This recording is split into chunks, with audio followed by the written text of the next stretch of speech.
திருவண்ணாமலை தொகுதியில் போட்டியிடும் பாஜக வேட்பாளர் அஸ்வத்தாமன் அறிமுக மற்றும் செயல் வீரர்கள் கூட்டம் நடைபெற்றது.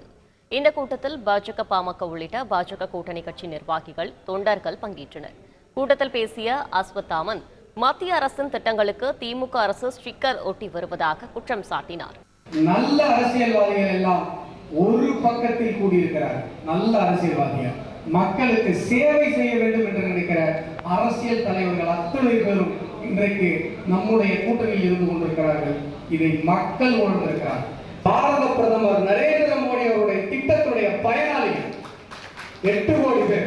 முத்ரா கடன்ல மட்டும் தமிழகத்தில் 2 கோடி பேர் இங்க கடன் வாங்கியிருக்காங்க. கடன் வாங்கியிருக்கிறார்கள் என்று சொன்னால் அவர்களுடைய தொழில் முன்னேறி இருக்கிறது.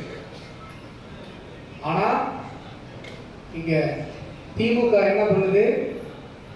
ஸ்டிக்கர் ஓட்டுறது தவிர வேற ஏதாவது அரசியல் தெரியுமா உங்களுக்கு? ரேஷன் கடையில் 20 பேர் கொண்ட குடும்பம், 4 பேர் கொண்ட குடும்பத்திற்கு 20 கிலோ அரிசி தரப்படுகிறது. 20 கிலோவும் அந்த புண்ணியமா நரேந்திர மோடி அவர்கள் கொடுத்தது. 50 பைசாக்கு ஸ்டிக்கர் ஓட்டுற வேலையை ஸ்டாலின் பண்ணி. செய்திகளை உடனுக்குடன் தெரிந்து கொள்ள உடனே சப்ஸ்கிரைப் பண்ணுங்க.